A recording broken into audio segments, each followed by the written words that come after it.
নমস্কার বন্ধুরা, আমাদের চ্যানেল বাস্তুশাস্ত্রে নতুন একটি ভিডিওতে আপনাদের সকলকে জানাই স্বাগত।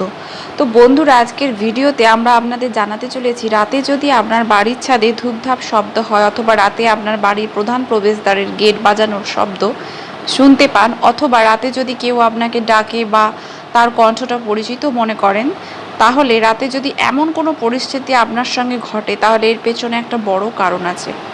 বন্ধুরা, অনেকে জিজ্ঞাসা করেন, কেন আমার রাতে এইসব শব্দ আমরা শুনতে পাই? মনে হয় যেন আমাদের ছাদে কেউ হাঁটছে, আমাদের ছাদে যেন কেউ ঝাঁপিয়ে পড়ছে, অথবা রাতে আমাদের গেটে কেউ ধাক্কা দিয়ে ডাকে, আর আমরা গিয়ে গেট খুললে গেটে কেউ থাকে না।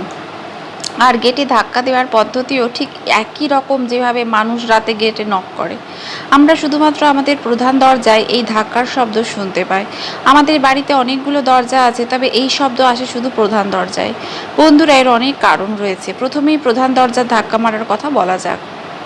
আপনি যদি রাতে প্রধান দরজায় ধাক্কা মারার আওয়াজ শুনতে পান, অর্থাৎ রাত 11টা থেকে রাত 3টের মধ্যে, তবে আপনার সতর্ক হওয়া উচিত। এমন পরিস্থিতি আপনার দরজা খোলা উচিত নয়, কারণ আজকাল সময় কেমন চলছে আপনি তো তা ভালো করেই জানেন। খুব খারাপ সময় চলছে। এই সময় এই পৃথিবীতে অনেক খারাপ কাজ করা হয়, জাদুবিদ্যা করা হয়, তন্ত্রমন্ত্র করা হয়, কালো জাদু করা হয়। আজকাল আপনি সহজেই বাজারে এই ধরনের মানুষ খুঁজে পেতে পারেন, যে টাকার জন্য কারোর সাথে খারাপ কাজ করতে পারে। তাই যখন তারা আপনার জন্য তন্ত্র পাঠায়, অর্থাৎ যখন তারা আপনার জন্য কিছু মারণ প্রয়োগ পাঠায় বা কালো জাদু পাঠায়, সেই জিনিসটি তন্ত্রের মাধ্যমে আপনার বাড়িতে পাঠানো হয়। তখন এটা কি করে? আপনার প্রধান দরজা দিয়ে প্রবেশ করে। বাড়ির প্রধান দরজা হলো সেই দরজা যেখান দিয়ে তন্ত্রমন্ত্র আপনার ঘরে প্রবেশ করে। সে কখনোই আপনার ঘরে জানলা দিয়ে প্রবেশ করবে না, আপনার ঘরের পেছনের দরজা দিয়েও প্রবেশ করবে না। সেটি কেবল আপনার প্রধান দরজা দিয়েই প্রবেশ করে। তাই সেটি আপনার ঘরে প্রবেশ করার জন্য যা করে তা হলো গেটে নক করে। তাই যখন আপনি উঠেন এবং দরজা খুলে দেন, দরজা খোলার সাথে সাথেই তন্ত্রক্রিয়াটি আপনার ঘরে প্রবেশ করে। অথবা আপনার বাড়ির কোনো আত্মাও প্রবেশ করানো হয়, যা কোনো ব্যক্তির শরীরে প্রবেশ করে। আর সেই তন্ত্র যখন আপনার ঘরে প্রবেশ করে, তখন আপনার বাড়িতে নানা সমস্যা শুরু হয়। আপনার বাড়িতে মারামারি ঝগড়া শুরু হয়, রোগ আসতে শুরু করে, টাকা অকেজো জিনিস ব্যয় হতে শুরু করে, এবং আপনার বাড়ির শান্তি সুখ সম্পূর্ণরূপে বিনষ্ট হয়। আপনার কোনো শত্রু এই পদ্ধতি ব্যবহার করে আপনার বাড়িকে এবং আপনার সংসারকে ধ্বংসের দিকে নিয়ে যায়।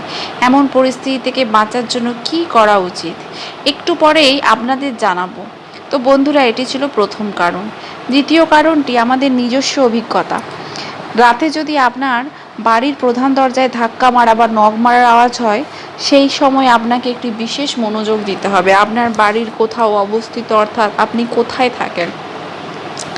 যদি আপনার বাড়ি চৌরাস্তার কাছাকাছি হয়, আপনার বাড়ি যদি শ্মশানের কাছে হয় বা কবরস্থানের কাছে হয়, অথবা রেল লাইনের কাছাকাছি, তবে সেই বাড়িতে এমন জিনিসগুলির প্রচুর অভিজ্ঞতা হয়।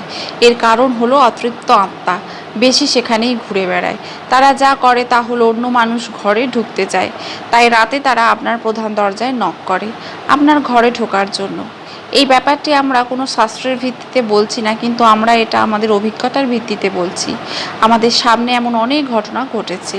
অনেক ব্যক্তি আমাদের বলেছেন, আমাদের গেটে ধাক্কা মারে বা শব্দ করে, কিন্তু আমরা দরজা খুলতেই গেটের বাইরে কেউ নেই। এই জিনিসটি আমাদেরকে খুব চিন্তিত করায়। চৌরাস্তার মোড়ে বা রেল স্টেশনের কাছে, রেলওয়ে ট্র্যাকের কাছে বা শ্মশানের পাশে যদি আপনার বাড়ি হয়, তবে সেখানে এই ধরনের আত্মারা বেশি ঘুরে বেড়াতে থাকে। কারণ যাদের মৃত্যু আকস্মিক বা অসময়ে হয়, তাদের আত্মা ঘুরে বেড়াতে থাকে। তারা আশেপাশের বাড়িতে গিয়ে আশ্রয় নিতে চায়। তাই তারা আপনার ঘরে প্রবেশ করে এবং একজনের শরীরে প্রবেশ করে খাওয়া দাওয়ার ভালো ব্যবস্থা করে নেয় এবং আপনার বাড়িতে সমস্যা শুরু করে। তাই আপনার ঘর যদি এমন জায়গায় থাকে বা যদি আপনার সাথেও এমন ঘটনা ঘটে, তবে চিন্তা করার দরকার নেই। আপনাকে খেয়াল রাখতে হবে যে রাতে দরজায় ধাক্কা মারা বা অন্যান্য আওয়াজ শুনলে একেবারেই দরজা খোলার দরকার নেই। কারণ পরিচিত কেউ থাকলে সে আপনাকে ফোন করবে। বর্তমান সময়ে ফোনের সুবিধে রয়েছে। গেট না খুলে সে আপনাকে ফোন করে আপনাকে গেট খুলতে বলবে। তাই কেউ যদি আপনাকে ফোন না করে এবং গেটে শব্দ হয়, তাহলে আপনাকে গেট খুলতে হবে না। এছাড়া মাঝে মাঝে মনে হয় যে আমরা রাতে পরিচিত কণ্ঠ শুনতে পাই। তিনি আপনার নাম ধরে রাখতে পারেন অথবা কেউ সম্পূর্ণ ভিন্ন কণ্ঠে কিছু বলতে পারে। তবে এই শব্দটি কেবল আত্মাদের দ্বারা তৈরি হয়, অথবা যে তন্ত্রমন্ত্র আপনার ওপর ছেড়ে দেওয়া হয় সে যখন আপনার গেটে আসে তখন আপনি ডাকার আওয়াজ শুনতে পান। আপনি যদি 3বার তার ডাকে সাড়া দেন তবে তন্ত্রমন্ত্র পাঠান আপনার ওপর প্রভাব হয়ে পড়ে। তাই রাতের বেলা যাই হোক না কেন কোনো বা কারোর ডাকে আপনাকে সাড়া দেওয়া যাবে না। মাঝে মাঝে সন্ধ্যার সময় এমন হয় যে একই ধরনের শব্দ শোনা যায়, কোনো পরিচিতের কণ্ঠে আপনাকে ডাকা হয়, শুধু আত্মা বা প্রেতাত্মা এই ধরনের শব্দ করে আপনাকে ডাকে এবং আপনার শরীর দখল করতে চায়। তাই আপনি আপনার পরিচিত কেউ ডাকছে কিনা শিওর হবে তবেই তার ডাকে সাড়া দিন।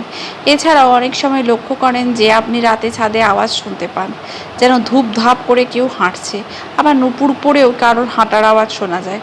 অনেক মানুষ জিজ্ঞেস করে রাতে আমাদের ছাদে এই ধরনের শব্দ শুনতে পায়, এটা কি দেবীর হাঁটার আওয়াজ নাকি কোনো নেতিবাচক শক্তি হাঁটে? আপনাকে জানিয়ে রাখি যে রাতে দেবীর হাঁটার আওয়াজ আসে না।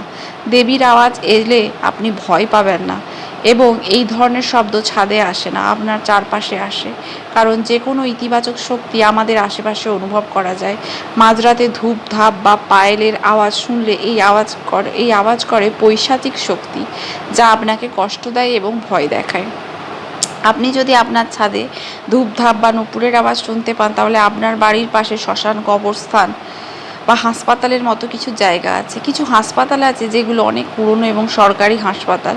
এখানে অনেক মানুষ আছে যারা হঠাৎ করে মারা যায়। কেউ অসময়ে মারা গেলে তাদের আত্মাও হাসপাতালে ঘুরে বেড়ায় এবং হাসপাতালের আশেপাশের বাড়িতে প্রবেশ করে ঝামেলা তৈরি করতে চায়। তাই এখন এমন জায়গায় বাড়ি থাকলে সাবধান হওয়া উচিত এবং আপনার কিছু সতর্কতা অবলম্বন করা উচিত। কারণ পৈশাচিক শক্তির আত্মারা আপনার চারপাশে ঘুরে বেড়াতে থাকবে এবং আপনাকে কষ্ট দিতে থাকবে। এমন পরিস্থিতিতে আপনার নিরাপত্তার জন্য বজ্রং বাণ পাঠ করা উচিত, দুর্গা কবচ পাঠ করা উচিত। আপনি রাম নাম স্তোত্র পাঠ করতে পারেন আর শ্রী দুর্গা কবচও ব্যবহার করতে পারেন। তো বন্ধুরা, আজকের ভিডিওটি এখানেই শেষ করছি।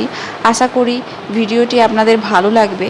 যদি ভিডিওটি আপনাদের ভালো লেগে থাকে কমেন্টে আপনার নিজস্ব মতবাদ লিখে জানাবেন। আর ভিডিও ভালো লেগে থাকলে ছেড়ে যাওয়ার আগে অবশ্যই একটি লাইক, শেয়ার এবং সাবস্ক্রাইব করতে কিন্তু ভুলবেন না।